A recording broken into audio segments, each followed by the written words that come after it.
Hello प्यारे बच्चों, आज हम लोग सूक्ष्मजीव चैप्टर का मोस्ट इंपोर्टेंट क्वेश्चन करने वाले हैं। तो चलिए स्टार्ट करते हैं। सबसे पहला क्वेश्चन है कि टीकाकरण से निम्नलिखित में से कौन सी बीमारी से नहीं बचा सकता है। तो बच्चों कैंसर है। कौन सा कैंसर? क्योंकि कैंसर फैलने वाला बीमारी नहीं है और टीकाकरण से आपका फैलने वाला बीमारी से बचा सकता है। सिर्फ तो देखिए पोलियो से बचा सकता है, क्योंकि पोलियो फैलने वाला बीमारी है। टाइफाइड भी फैलने वाला है, क्षय रोग भी फैलने वाला है बच्चों। तो देखिए यहाँ पर आपका कौन सा ऑप्शन हो जाएगा? कैंसर आपका सही ऑप्शन हो जाएगा। ठीक है, अब अगला क्वेश्चन आपका कि नाइट्रोजनी जीवाणु निम्न में क्या करते हैं। तो ये बच्चों आपका क्या करते हैं? ANH3 अमोनिया को नाइट्रेट में बदल देते हैं बच्चों। अमोनिया को नाइट्रेट में बदल देते हैं कौन? नाइट्रोजनी जीवाणु। और इसी को हम लोग क्या बोलते हैं बच्चों? यही प्रक्रिया को हम बोलते हैं नाइट्रोजन का स्थिरीकरण। क्या बोलते हैं? नाइट्रोजन का स्थिरीकरण बच्चों। ठीक है, किसका? नाइट्रोजन का स्थिरीकरण। किसको?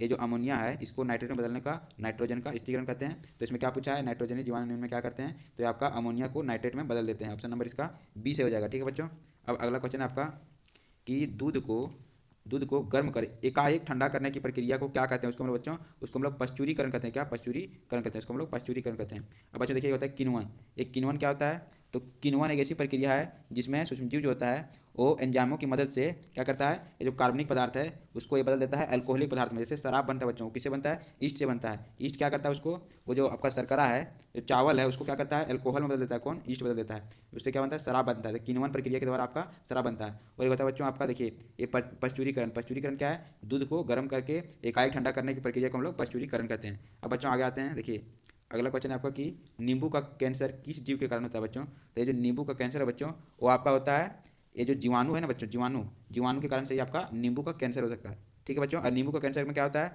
इसमें जो नींबू है उसका ऊपर में धब्बा धब्बा सा हो जाता है। धब्बा धब्बा सा हो जाता है नींबू का ऊपर में। किसका? नींबू के फल में, नींबू के पत्ती में। और ये सब बीमारी कब होता है नींबू में? जब वर्षा ऋतु होता है, मतलब जब बरसात का समय होता है तब नींबू में ये बीमारी होता है। अगला क्वेश्चन आपका कि सूक्ष्म जीव का निवास स्थान कहाँ होता है। तो सूक्ष्म जीव का निवास स्थान वायु में भी है, पानी में भी है, जीवित वस्तुओं में भी। मतलब कोई शरीर में सूक्ष्म जीव घुस जाएगा वहाँ भी वो जिंदे रह जाएगा। मतलब इसका ऑप्शन नंबर डी से हो जाएगा, उपरोक्त सभी जगह रहता है।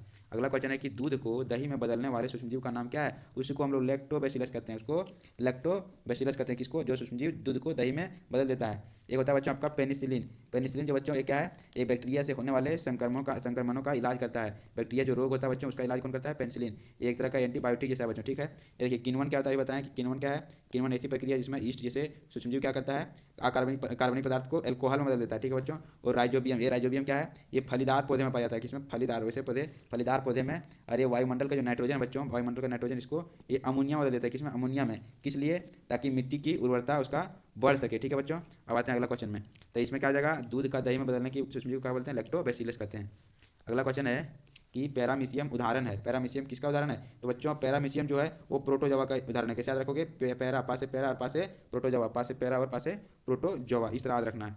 अब अगला क्वेश्चन आपका है कि विनाइजो अगला क्वेश्चन आपका बच्चों की विनाइट्रोजनी बैक्टीरिया से कौन सा गैस निकलता है। तो विनाइट्रोजनी देखिए यहाँ पर क्या है? नाइट्रोजनी है, मतलब नाइट्रोजन गैस निकलता है। कौन सा? Nitrogen gas. इस तरह से इसको याद रखना है। ठीक है, अगला क्वेश्चन है कि पौधे मिट्टी से नाइट्रोजन किस रूप में प्राप्त करते हैं। तो बच्चों जो पौधे रहते हैं वो मिट्टी से नाइट्रोजन डायरेक्टली नहीं ले लेते हैं। वायुमंडल में तो 78% नाइट्रोजन है, फिर भी वहाँ से वो नहीं लेते हैं, वो मिट्टी से ही लेते हैं। किस रूप में? तो आपका नाइट्रेट के रूप में लेता है। वो आपका नाइट्रेट के रूप में लेते हैं। नाइट्रेट का फॉर्मूला होता है NO3- होता है। ठीक है बच्चों, अगला क्वेश्चन आपका देखिए क्वेश्चन नंबर 9 हो गया। क्वेश्चन नंबर 10, निम्नलिखित में कौन सा रोग मच्छर से फैलता है। तो मच्छर से मलेरिया। और वो मच्छर का नाम क्या है? वो मच्छर का नाम है मादा एनाफिलस मॉस्किटो। मादा एनाफिलस मच्छर। ठीक है बच्चों, मादा एनाफिलस मच्छर से आपका मलेरिया फैलता है, आपको याद रखना है।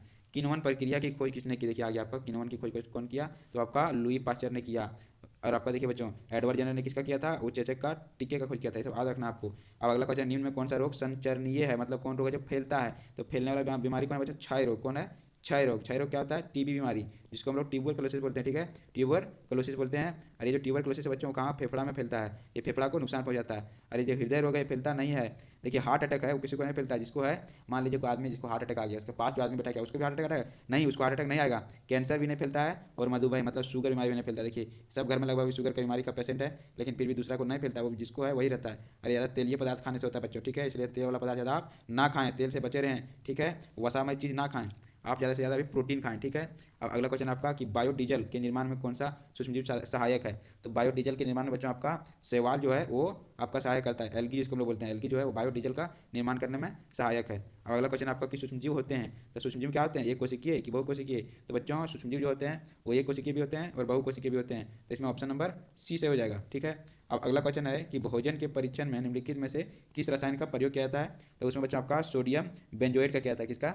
सोडियम बेंजोएट का किया जाता है। इसका फॉर्मूला क्या होता है बच्चों? C6H5COO ये होता है किसका? सोडियम बेंजोएट का। और इसका उपयोग हम लोग किस लिए करते हैं? इसका उपयोग भोजन के परिरक्षण में किया जाता है। किसका? सोडियम बेंजोएट का। ठीक है, इसी के साथ आज का लेक्चर होता है आपका यहीं पर समाप्त। तो आप इसे ज़्यादा से ज़्यादा शेयर करें अपने दोस्तों के साथ और आप भी अपने चैनल को सब्सक्राइब कर लें।